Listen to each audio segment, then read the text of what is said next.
Muito bom dia a todos. Obrigado à casa pelo convite. Agradeço muito, Sonélio, pelos convites que me são enviados. É sempre uma satisfação estar aqui. É com alegria que a gente volta a essa casa para rever amigos encarnados e, com certeza, desencarnados que aqui se encontram.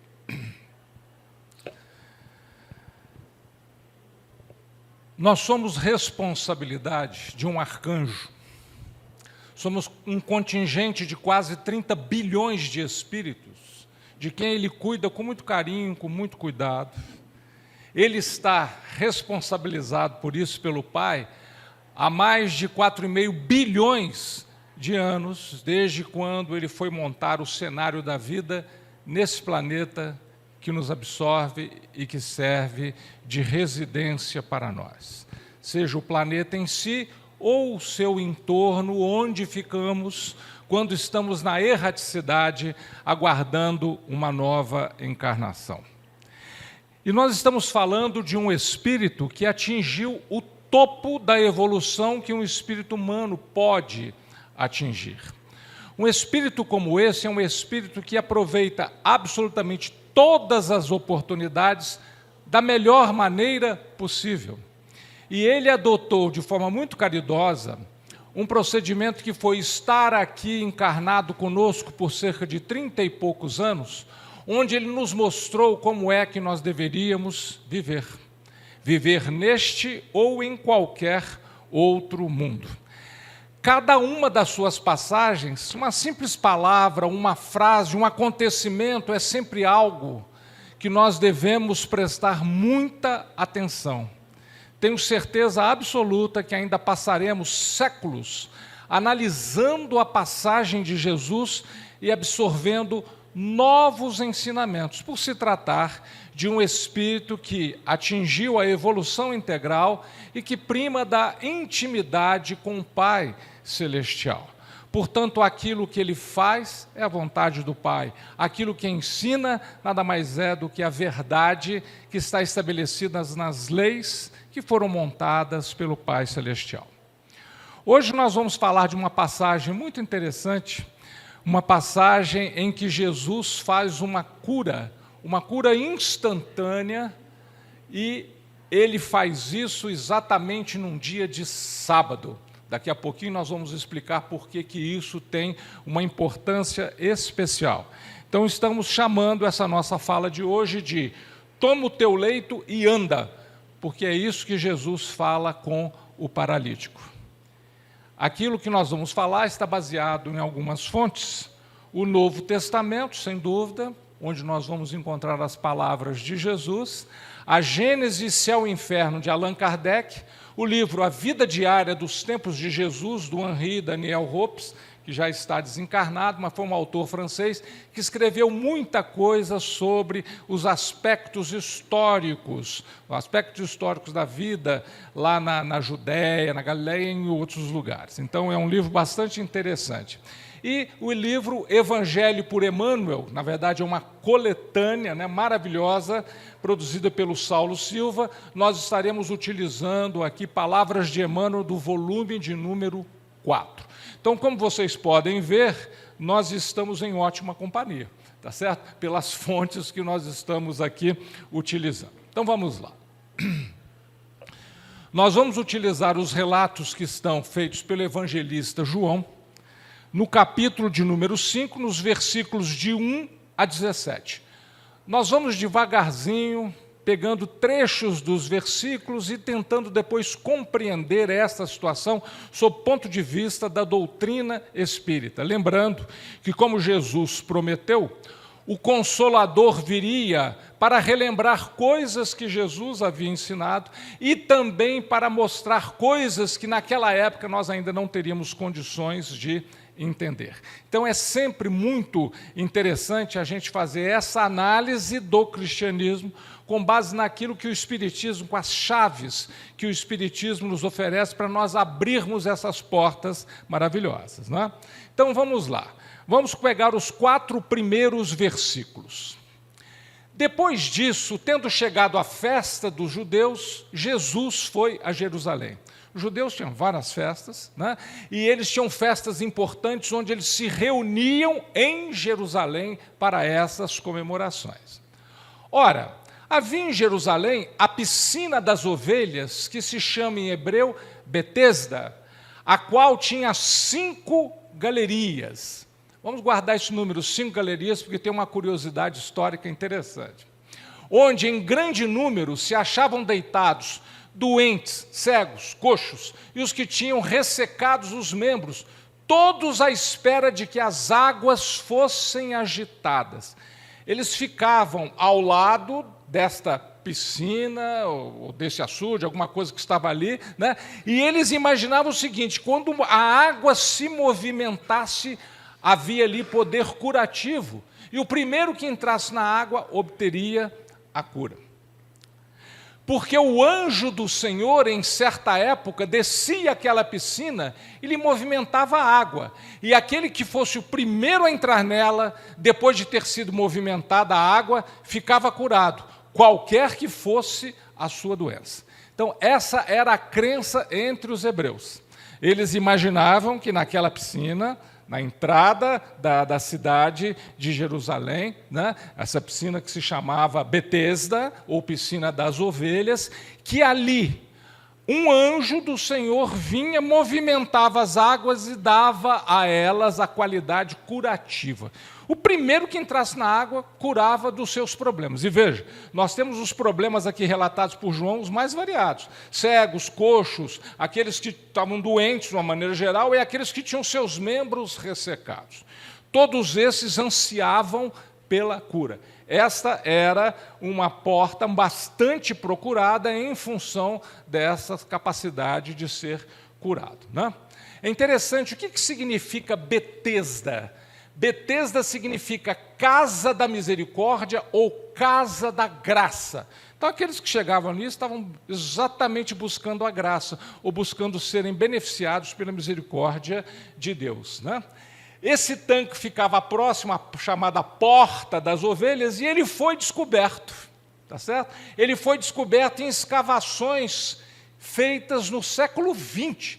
Então, há pouco tempo, algumas escavações feitas em Jerusalém determinaram o quê? Que existia efetivamente essa Porta das Ovelhas e existia essa chamada piscina, né? Onde as pessoas iam buscar o processo de cura através da água. Então, essa era a crença popular, cura após a agitação da água. É interessante que, quando eles fizeram as escavações, o relato de João de que tinha 5 pórticos ou 5 entradas está confirmado pelo aquilo que os arqueólogos registraram.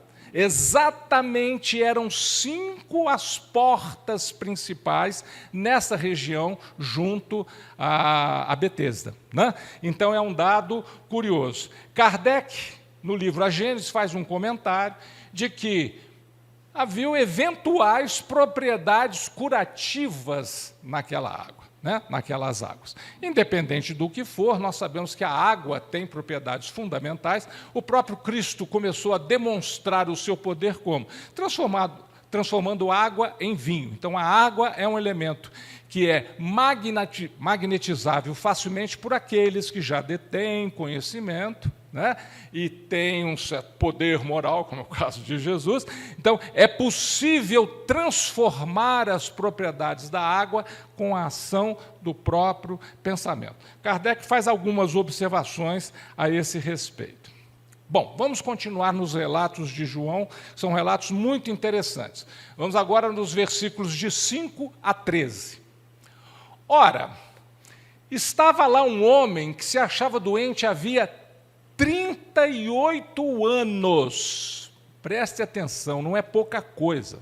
Há quase 40 anos esse homem estava paralítico e ele ia todos os dias lá. Jesus, tendo-o visto deitado e sabendo o doente desde longo tempo, Jesus sabia, né? Perguntou-lhe: queres ficar curado? Mas será que todos que estavam ali não queriam ficar curados? Mas veja, a pergunta de Jesus é impactante, é uma pergunta que não é feita só para esse paralítico. Ele está fazendo essa pergunta para todos nós. Você quer realmente ficar curado? O doente respondeu: Senhor, não tenho ninguém que me lance na piscina depois que a água for movimentada. Coitado, ele ficava ali, ele estava paralítico em cima da sua cama, né, o seu leito, que era ali transformado. A água agitava, alguém que tivesse mais mobilidade entrava primeiro do que ele, e ele não conseguia entrar na água e não conseguia ser curado. Né? Disse-lhe Jesus: levanta-te, toma o teu leito e vai-te. Ou, e anda, como algumas traduções apresentam. No mesmo instante, o homem se achou curado, e tomando de seu leito, pôs-se a andar. Gente, o homem estava há 38 anos paralítico. Jesus dá uma ordem, ele levanta, cata o leito e sai andando. Cura instantânea. Outra coisa, como é que Jesus sabia que este homem estava doente há muito tempo? Jesus sabe tudo, ele é o responsável por todos nós. Ele sabe das nossas necessidades. Nós oramos, nós pedimos, nós nos lembramos dele. Ele sabe das nossas necessidades. E aquelas que puderem ser atendidas, ele vai atender. Ele diz: pedi e obtereis. Na medida da necessidade, do nosso merecimento e da oportunidade de ser aquele o momento da cura tão almejada. Né? No mesmo instante, o homem se achou curado e, tomando de seu leito, pôs-se a andar. Começou a andar. Ora, aquele dia era um sábado. Isso tem uma importância fundamental, porque sábado era chamado dia do Senhor, onde praticamente não se podia fazer nada. Tá? Era o dia que você tinha que consagrar ao Senhor. Daqui a pouquinho a gente vai ver detalhes. Disseram então os judeus ao que fora curado. Conversaram com o rapaz que agora estava andando. Né? Não te é permitido levares o teu leito. Hoje é um sábado, né? Como é que vai carregar o leito? É proibido. Respondeu o homem: aquele que me curou disse, toma o teu leito e anda. Ou seja, eu estou fazendo o que ele mandou. Eu não quero saber dessas convenções do que não sabe, pode isso, pode aquilo. Ele me curou e falou, toma o teu leito. Eu tomei e estou andando. Tá? Perguntaram-lhe então, quem foi esse que te disse? Porque Jesus já tinha saído dali. Tá? Curou e saiu. Toma o teu leito e anda. Mas nem mesmo que fora curado sabia quem o curara. Ele não sabia que era Jesus. Porquanto Jesus se retirara do meio da multidão que lá estava. Jesus fez a cura instantânea, não teve imposição de mãos, não teve toque, não teve nada. Jesus, com o influxo do seu magnetismo, falou, toma o teu leito e anda. E o doente de 38 anos levantou e saiu andando. Vamos ver algumas observações que nos parecem importantes. Primeiro, Jesus sabia que ele estava doente há muito tempo. Como que Jesus sabia? Jesus tinha muitos modos de saber isso. Será que Jesus mandou alguém antes lá para saber? Se mandou, foi desencarnado. Jesus tinha uma legião de desencarnados que o acompanhavam, claro. Ele é o arcanjo, ele é o governador desse planeta. Mas mais do que isso, como eu disse há pouco, ele nos conhece a todos. Nós somos o seu rebanho. Ele é o pastor. Ele sabe o que nós somos, quem nós somos, do que nós precisamos, o que nós fizemos, o que nós estamos por fazer. Ele sabe tudo isso. Jesus, tendo-o visto deitado, veja, Jesus nos vê. Essa informação nos parece muito relevante. Ah, eu estou sozinho, esquecido da vida, ninguém se importa comigo. Jesus se importa. Jesus nos vê. Nós estamos sob a sua constante e misericordiosa atenção. Ele está o tempo todo observando. Veja, ele tem um mandato do Pai Celestial de cuidar, propiciar condições para que todos nós possamos evoluir. Ele tem feito isso odiernamente, sem parar, sem se cansar. Ele trabalha o tempo todo em favor da nossa evolução, produzindo condições para que a gente possa avançar de uma forma mais suave, mais tranquila, com menores sofrimentos. Né? Mas essa pergunta de Jesus é uma pergunta muito importante. Queres ficar curado? Você fala, que é isso, qualquer um quer ficar curado, é óbvio. Mas veja, é que a pergunta vai lá no fundo das nossas almas. Essa pergunta é absolutamente impactante. Veja, se Jesus nos fizesse essa pergunta em relação a qualquer coisa que nós buscamos, algum tipo de cura, sobretudo as nossas doenças de natureza espiritual, como é que nós responderíamos? Especialmente nós que sabemos que muitas das coisas que nós estamos sofrendo nesse instante nada mais são do que consequência dos nossos próprios erros, desequilíbrios, etc. Então, nós sabemos que todos são, mas algumas delas nós temos consciência. Então Jesus chega, você quer ser curado? Você quer mesmo? Então, olha, você sabe que isto tem que ser feito. Você está disposto a fazer?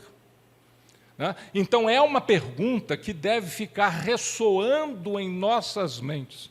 E, sobretudo, que nós possamos nos lembrar que as doenças espirituais são muito mais importantes que as doenças do corpo.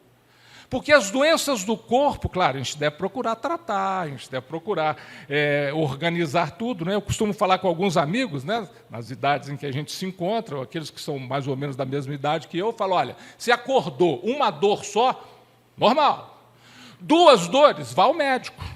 Nenhuma dor, relaxa, você desencarnou. Agradeça a Deus, não ficou nenhum reflexo no perispírito. Não é uma maravilha? Então, veja, a questão da dor é uma questão absolutamente natural. E por mais que esteja doendo, por mais tempo que vai doer, chega uma hora que acaba. Porque o corpo físico tem prazo de validade. Então, mais do que a cura das doenças do corpo, que nós devemos buscar, sem dúvida.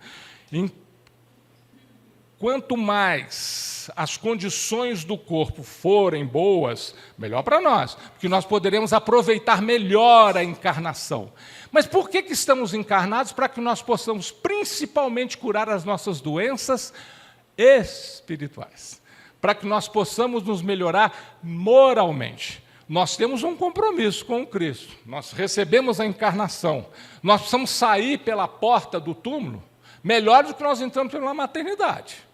Tá certo? Esse é um compromisso, que é o compromisso da lei do progresso, de evolução. Jesus produz uma cura instantânea, sem toque, apenas com a sua vontade. Isso denota o quê? O domínio de uma técnica absolutamente avançada. Mas, claro, nós estamos falando de um arcanjo, não é qualquer um. É aquele que aprendeu tudo.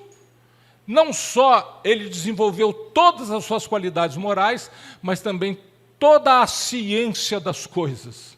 Né? Então, é óbvio que ele dominava uma técnica absolutamente avançada.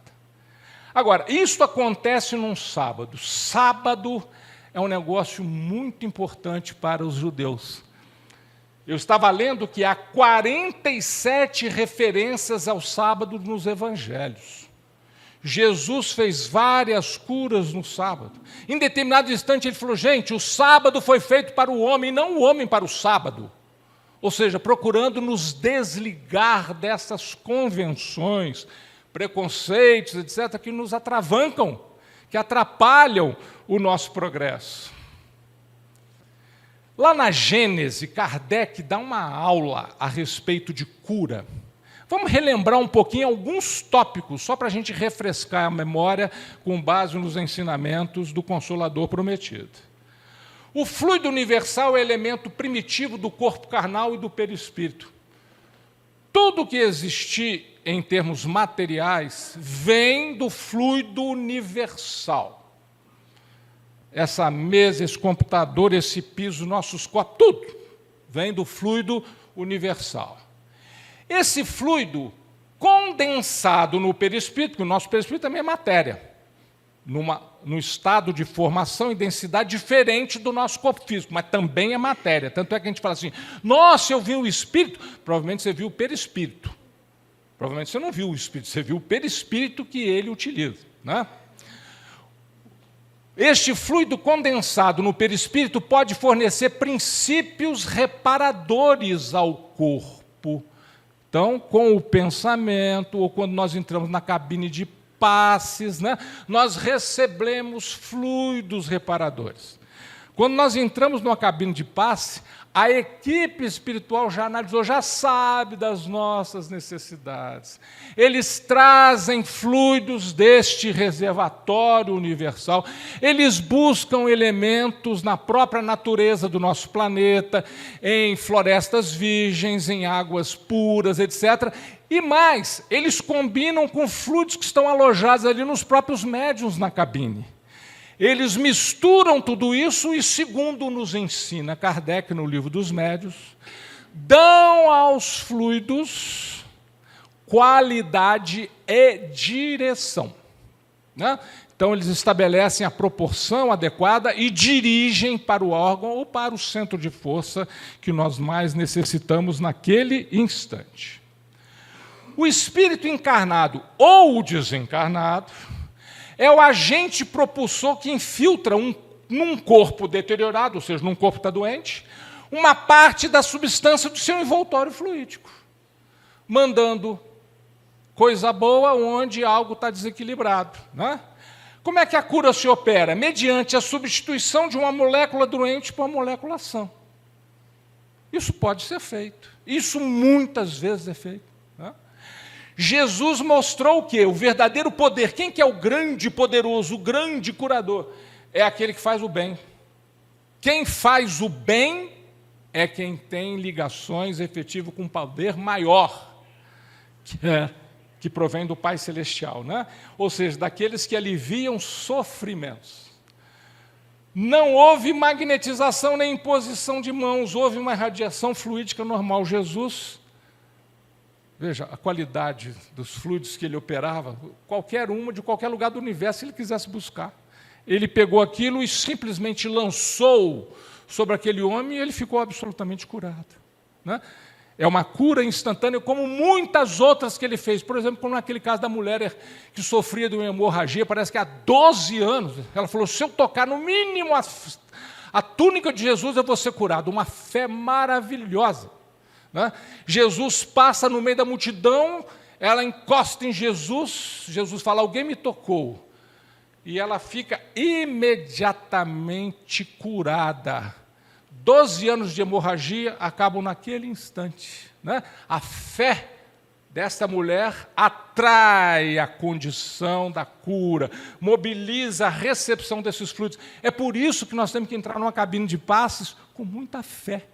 É por isso que quando nós vamos ao médico, o médico encarnado, nós devemos nos preparar na sala de espera e pedir, inclusive, que amigos espirituais possam envolver aquele médico, que ele possa ser intuído para ajudar-nos a resolver os problemas que nós temos.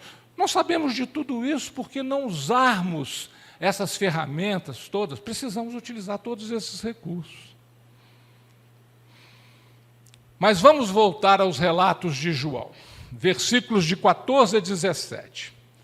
Depois, ou seja, um pouco mais tarde, encontrando aquele homem no templo, já não estavam mais na porta de Betesda, já estavam lá dentro do templo, Jesus disse a esse homem, Jesus lhe disse, vês que foste curado, não tornes de futuro a pecar para que não te aconteça coisa pior. O que Jesus está falando com este homem? Nada mais do que aquilo que a gente conhece no Espiritismo como lei de causa e efeito. Olha, o que aconteceu com você é fruto dos seus desacertos do passado. Para de errar para que nada pior te aconteça, ou seja, não se comprometa com a lei, né? Cuida das suas atitudes, do seu pensamento, dos seus sentimentos, principalmente dos sentimentos, né? O homem foi ter com os judeus e lhes disse que fora Jesus que o curara. Ali ele já ficou sabendo que era Jesus, né? Era por isso que os judeus perseguiam a Jesus, porque ele fazia essas coisas em dia de sábado, e fazia de propósito. Né? Então Jesus lhes disse: meu Pai não cessa de obrar até o presente, e eu também obro incessantemente. Deus não para, Jesus não para. Por que nós devemos parar?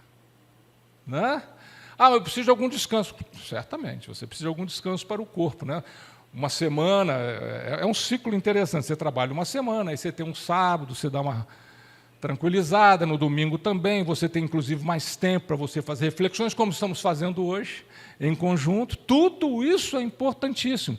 Mas se eu tiver alguma necessidade, eu cheguei ali fora, meu carro está com o pneu furado. Falei, não, hoje eu não vou, porque hoje é dia do Senhor. Que isso, gente? O pneu está furado, você troca o pneu e depois procura um borracheiro. Não é isso? E se fosse um sábado e você fosse judeu, talvez eu não pudesse fazer. Né? Será que eu não faria? Então, são reflexões que nós precisamos fazer, e principalmente com base nessas palavras de Jesus. Meu Pai não para, e eu também não paro. Eu trabalho incessantemente, é o que ele fala. Incessantemente. Vamos ver lá do Antigo Testamento, no Êxodo, referências ao sábado. Está lá, Êxodo capítulo 20. Lembra-te do dia de sábado para o santificar. 6 dias trabalharás e farás toda a tua obra. Então você trabalha de domingo a segunda, de domingo a sexta. Mas o 7º dia é o sábado do Senhor teu Deus. Não farás nenhuma obra, nem tu, nem teu filho, nem tua filha, nem teu servo, nem a tua serva, nem o teu animal, nem o teu estrangeiro que está dentro das tuas portas. Ou seja, eu sou judeu, eu tenho que respeitar o sábado. Eu tenho um hóspede da minha casa, eu falo com ele, você também não pode fazer nada. Hoje é sábado. Hoje é o dia do Senhor. Né? O sábado ganhou muita importância no tempo do exílio na Babilônia. Quando os judeus foram cativos do reino da Babilônia, eles tinham que, de alguma forma, se reunir, eles não tinham templo, nada. Então, eles, no início do crepúsculo da sexta-feira, em torno de 6 horas da tarde, eles já começavam. E ali eles dedicavam-se às coisas espirituais, ou aquilo que eles chamavam ao Senhor. Era o dia do Senhor que começava ali. Então, após a refeição da noite, eles entravam em jejum até que no sábado eles fossem à sinagoga, tá certo? Fossem à sinagoga e depois eles pudessem fazer as suas refeições. Aquele autor francês que eu falei com vocês, o Daniel Hopes, ele faz uma ilação muito interessante. Ele diz o seguinte, que essa questão, nós temos uma passagem no Evangelho, onde os discípulos estão com Jesus, era um sábado de manhã, eles passam num campo de trigo, eles pegam espigas e comem. Por quê? Provavelmente que eles estavam com fome, porque desde sexta-feira, o dia anterior, no crepúsculo, 6 horas da tarde, eles tinham parado de comer. Eles acordaram no sábado, não tinham tomado café da manhã. Então eles passam no campo, que está ali cultivado, eles pegam espigas e comem. Isso está no relato evangélico. Possivelmente é por causa disso, exatamente por ser um sábado. Kardec faz uma observação muito interessante. Ele diz assim, Jesus como que fazia questão de operar as suas curas em dia de sábado. Para quê? Para ter ensejo de protestar contra o rigorismo dos fariseus no tocante à guarda desse dia. É interessante você dar uma relaxada, uma parada, reflexão algum dia? Claro que sim. Mas será que tem que ser exatamente aquele dia, daquele jeito, e cheio de regras, muito... Nós entendemos, com base no pensamento do mestre, que não, né? Queria mostrar, Jesus queria mostrar-lhes que a verdadeira piedade não consiste na observação de práticas exteriores e das formalidades. Isso é fácil, é questão de treino e disciplina. Né? Que a piedade está nos sentimentos do coração. Repetir ritos, fazer salamaleques, etc., isso é fácil. Mas mudar o coração, isso é mais difícil. Então, a proposta de Jesus é essa. Ao invés de nós ficarmos presos a determinados ritos ou convencionalismo, que nós gastemos a nossa energia naquilo que é muito mais importante, que é a parte da transformação interior, a reflexão sobre o que temos feito, como são os nossos sentimentos, os nossos desejos. É difícil controlar desejo, né? Os nossos desejos. Como é que nós podemos fazer? E lembrar sempre da pergunta de Jesus: queres ser curado? Você quer mesmo? Você está disposto, por exemplo, a evitar tais coisas que você sabe muito bem que te fazem mal? Ah, mas eu adoro comer, eu vou abuso da alimentação 1, 2, 3, não só no Natal. No Natal a gente sempre abusa, né? Mas sempre eu estou abusando, aí eu tenho problemas estomacais, isso me prejudica, atrapalha o meu trabalho. Então Jesus pergunta: você quer ser curado? Então, modera a alimentação. Tem muitas coisas que nós sabemos e ainda não fazemos. Então, esta pergunta precisa estar ressoando nos nossos cérebros e nós devemos aproveitar e refletir sobre ela. Veja, quando nós olhamos as palavras de Jesus, nós percebemos que a lei de causa e efeito estava lá, como nós apontamos há pouco. Depois, encontrando aquele homem no templo, Jesus lhe disse: vês que foste curado, não tornes de futuro a pecar, para que não te aconteça coisa pior. A lei de causa e efeito está lá. Os 15 princípios fundamentais do Espiritismo estão todos nos Evangelhos. Está tudo lá. Jesus não falou que viria o Consolador para relembrar das coisas que ele tinha ensinado. Essas coisas estão todas lá. Mediunidade, reencarnação, cura, lei de causa e efeito, está tudo nos Evangelhos. Não é invenção do Espiritismo, não, está tudo lá.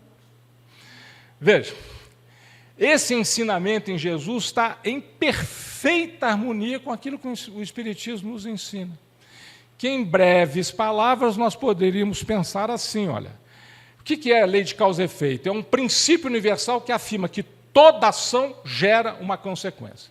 Eu posso plantar o que eu quiser, agora na hora de colher eu sou obrigado, isso cai no meu colo. Tá certo? É minha responsabilidade.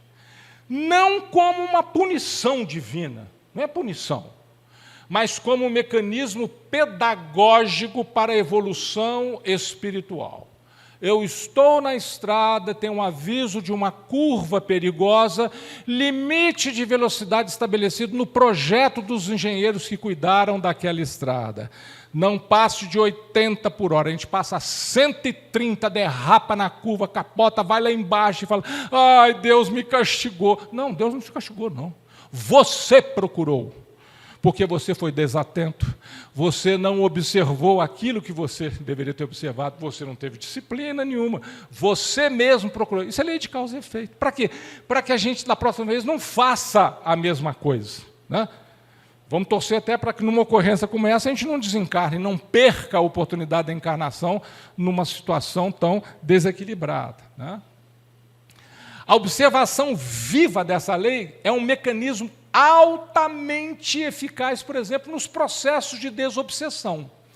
Aqueles que estão ligados a trabalhos mediúnicos sabem que, muitas vezes, aquele que está dialogando com o espírito necessitado que ali se encontra, num projeto de vingança, alguma coisa, ele se acha apenas uma vítima. Ele não se recorda que ele também fez algo daquela natureza. Então, os benfeitores espirituais inúmeras vezes fazem isso. Eles buscam, na memória integral, que está tudo registrado, nós não perdemos nada, eles buscam informações naquela entidade do que ela fez com aquela pessoa que ela está prejudicando agora.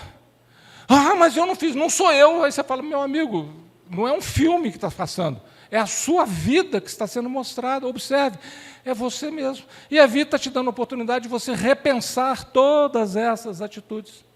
E é um mecanismo muito eficaz, porque é exatamente mostrar este fato da lei de causa e efeito. Aliás, o mecanismo de evolução basicamente está estabelecido em quê? Lei de causa e efeito e reencarnação. Se nós fôssemos fazer um grande resumo, né? Reencarnação pela possibilidade de voltarmos. E a lei de causa e efeito interligando tudo. Vidas anteriores com vidas atuais, e o que nós fazemos aqui vai nos ligar com aquilo que teremos no futuro. Tá certo? Então, reencarnação e lei de causa e efeito, esses são o grande mecanismo da nossa evolução. Replicou-lhes Jesus. Essa é uma outra fala de Jesus, está registrada pelo próprio João, mas num outro capítulo, o capítulo de número 8. Em verdade vos digo, todo o que comete pecado é escravo do pecado. Entendendo aqui pecado, não naquela visão da Idade Média, daquele peso. Pecado como qualquer erro nosso, desequilíbrio. Então, todo aquele que comete um desequilíbrio é escravo desse desequilíbrio. Nós somos escravos dos nossos próprios erros, dos nossos próprios desequilíbrios.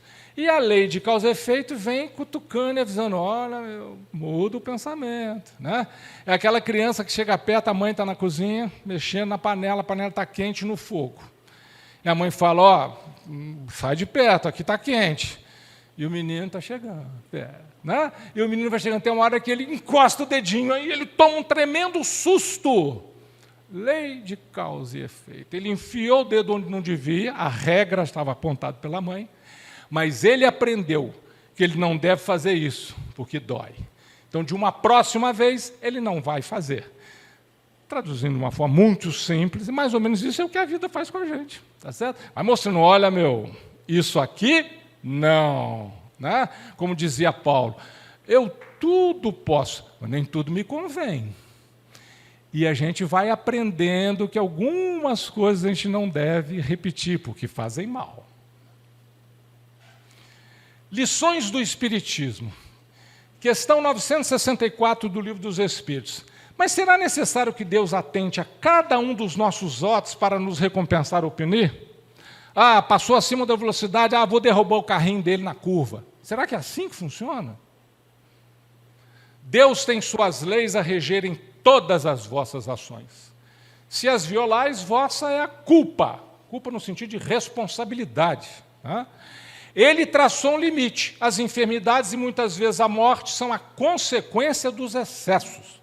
Às vezes nós chegamos a produzir a morte do nosso corpo pelos excessos. Eis aí a punição. É o resultado da infração da lei. Assim em tudo. Um palestrante espírita, acho que lá do Nordeste, Dineu de Paula, diz o seguinte, olha, nós precisamos enxergar que tudo se dá conforme a lei. Nós não podemos reduzir Deus a um guarda de trânsito, com todo respeito ao guarda de trânsito que faz um trabalho fundamental, mas não é assim. Passou no vermelho, está aqui uma multa, passou no verde, tudo bem, vai em frente. Não é assim que funciona. Há mecanismos sábios, universais e que não se transformam, e misericordiosos, que vão nos ajustando para que a gente possa ir se acertando. Né? Ele mesmo fala que a lei de justiça que rege o universo é basicamente uma lei de harmonia. É para acabar com os desequilíbrios e gerar a harmonia. Para nos tirarmos das tormentas e levar a cada um de nós para o porto seguro, para a tranquilidade. Visão renovadora que Paulo, Livro dos Espíritos, questão 1009, onde Kardec está discutindo, perguntando aos Espíritos sobre a lei, sobre as penas eternas. Né? E os Espíritos, inclusive, explicando como é que você pode penar eternamente, sendo que você não tem como errar eternamente. A questão aritmética é simples, mas, além do que isso, vem todas as cogitações filosóficas. E, dentre tem várias colocações de vários Espíritos, tem uma de Paulo, que é fantástica. Ele diz assim, olha, vou pegar só pedacinhos da resposta. Gravitar para a unidade divina, eis o fim da humanidade. Ou seja, nós precisamos aprender a gravitar em torno da unidade divina, em torno de Deus. Para atingir três coisas são necessárias: a justiça, o amor e a ciência. Ou seja, nós também precisamos aprender as coisas. Né? E aí Paulo faz uma pergunta que ele mesmo responde: o que é o castigo?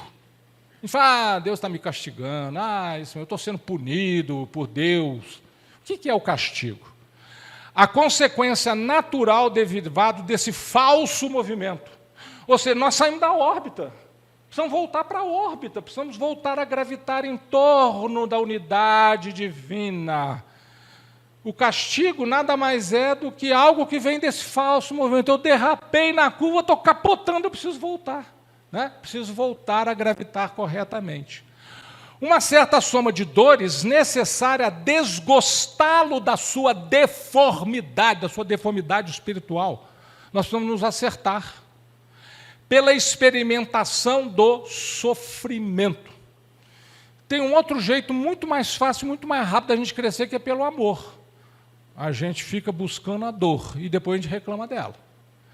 O castigo é o aguilhão, aquele espinho, né, que vem nos cutucar, que estimula a alma pela amargura a se dobrar sobre si mesma e a buscar o porto de salvação. Então, são ações corretivas, não são castigos. Não é ira de Deus. Deus não se ira. Como que Deus pode irar? Deus é amor, é misericórdia. Não cabe a ira no Pai Celestial. O castigo só tem por fim a reabilitação, a redenção. É para a gente voltar para a órbita correta. Querê-lo eterno por uma falta não eterna é negar-lhe toda a razão de ser. Eu vou queimar para sempre no fogo do inferno. Não, primeiro que nem inferno existe. O próprio livro Céu e Inferno mostrou. Céu e inferno são estados conscienciais. Purgatório existe, e nós conhecemos muito bem, porque nós estamos nele. Nós estamos purgando as nossas faltas através desse mecanismo duplo, reencarnação e lei de causa e efeito. É isso que está acontecendo. Veja, Kardec coloca lá na primeira página, na folha de rosto do livro Céu e Inferno, onde ele vai discutir exatamente a questão da justiça divina, ele coloca algo retirado do livro de Ezequiel, do Antigo Testamento, um profeta antigo, onde ele, inspirado, fala: por mim mesmo juro, disse o Senhor Deus, que não quero a morte do ímpio, senão que ele se converta, que deixe o mau caminho e que viva. Ah, mas tem uns crimes que a gente vê aí, nossa, agora a gente está vendo tanto na televisão, na internet, o pessoal manda, cada uma coisa, tem que morrer. Gente, pelo amor de Deus, nós precisamos da pena de vida.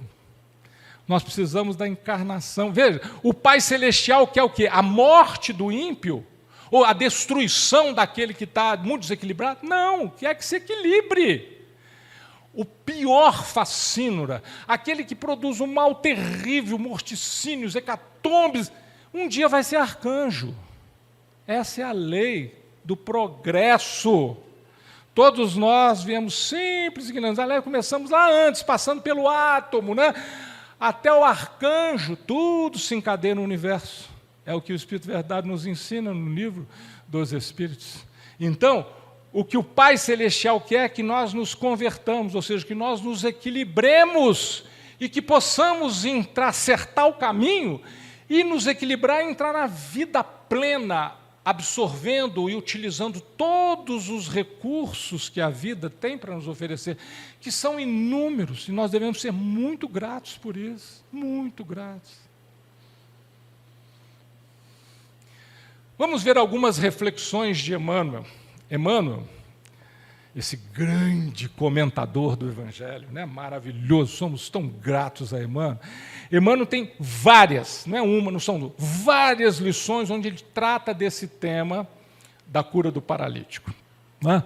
Eu peguei de algumas dessas lições algumas frases para nós refletirmos com base em toda a argumentação, não só eloquente, mas muito precisa de Emmanuel. Ele diz: em soerguendo o enfermo desditoso do leito de provação, ou seja, aquele homem que estava ali, à beira do lago, querendo ver se agitar, ele conseguia chegar na água, né? Convoca-nos Jesus a levantar-nos todos. Quando ele fala com o enfermo, toma o teu leito e anda, ele está falando com toda a humanidade, toma o teu leito e anda.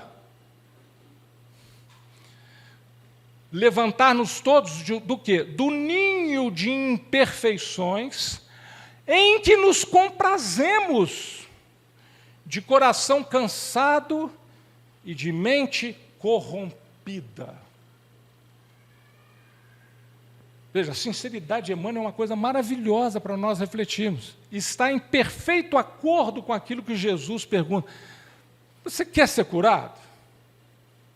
Nós estamos acumulando imperfeições. Nós construímos um ninho de imperfeições. Estamos deitados nele, tá certo? Satisfeitos de repetir os mesmos erros, as mesmas coisas, gastando inúmeras encarnações. Puxa vida, será que nós não deveríamos aproveitar que nós estamos cansados e começar a jogar para fora da nossa mente essa corrupção espiritual? Emmanuel fala mais. Jesus não indica o enfermo, que saiu errado, desculpa, não indica o inferno às vítimas da sombra. Ele não chega para um e fala, está vendo? Você está nesse leito aí, você errou muito. Olha, te prepara porque o fogo do inferno vai te pegar. Não, nada disso. Como que Jesus age? Reergue as vítimas, compassivo, e acende-lhes nova luz. Ele não julga. Lembra aquela passagem da mulher que foi pega em adultério? Gozado que o relato fala que só a mulher foi levada em público, né? O homem também estava adulterando, e a lei lá no Levítico dizia que os dois deveriam ser apedrejados, mas só levaram a mulher. A gente sabe, o mundo é muito machista, lá atrás era muito pior do que ainda é hoje. Ainda não é legal, mas já foi muito pior, né?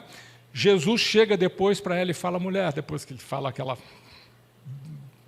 coisa maravilhosa, aquele diamante espiritual, tira a primeira pedra que não tiver pecado, todo mundo foi saindo. Ele chega para a mulher e fala, mulher, cadê aqueles que estavam te acusando? Todos se foram, Senhor. Eu também não te condeno.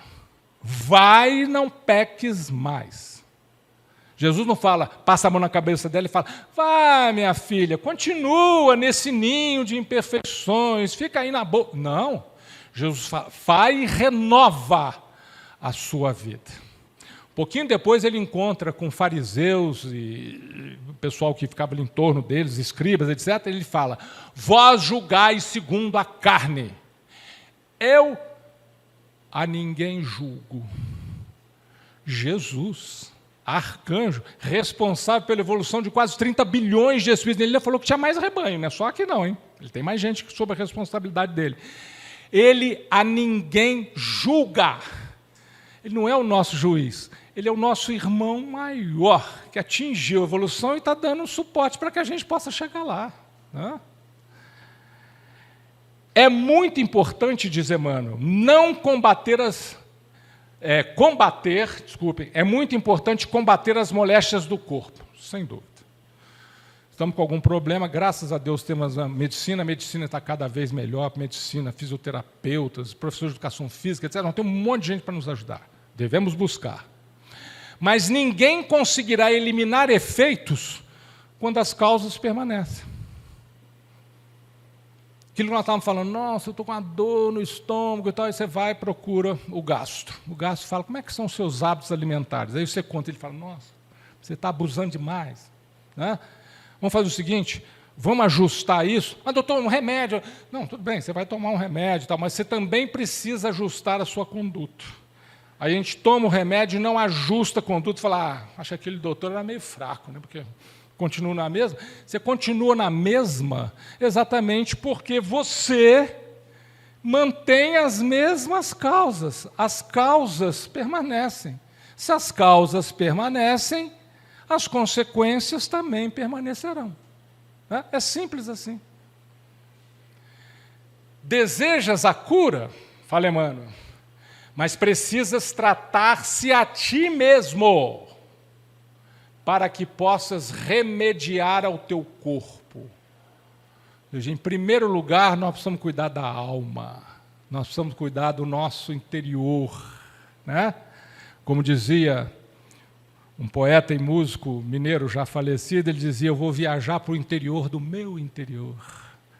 É isso que nós precisamos fazer, vamos lá, vamos avaliar, vamos enxergar com clareza e com coragem, olhando os defeitos que nós temos, vamos tentar mudar. Isso aqui ainda não consigo mudar 100%. Tudo bem, muda 80%, já vai vir um grande benefício. E aí a gente vai nessa tarefa da transformação, sob o patrocínio de quem? De um arcanjo, nos ajudando, nos enxergando, nos apontando os caminhos adequados, nos dando todo o suporte para que a gente possa conseguir essa transformação. Fala ainda, Emmanuel, quando te sentires cansado, quem é que não sente cansado? Tem muitos momentos que a gente se sente cansado, não? Quando te sentires cansado, lembra-te de que Jesus está trabalhando. Ele disse, eu obro incessantemente. O Pai trabalha incessantemente. Ah, mas o corpo cansa e eu também preciso do repouso. Claro, está lá no Livro dos Espíritos, lei do repouso. Mas você pode repousar o corpo e mesmo assim você pode trabalhar. O que é trabalho? O Livro dos Espíritos nos explica. Trabalho é qualquer ocupação útil. Eu posso estar na rede, de olho fechado, escutando música e trabalhando. Como? Projetando a minha semana, orando por alguém, pensando coisas interessantes. Tudo isso é trabalho, é ocupação útil. Né?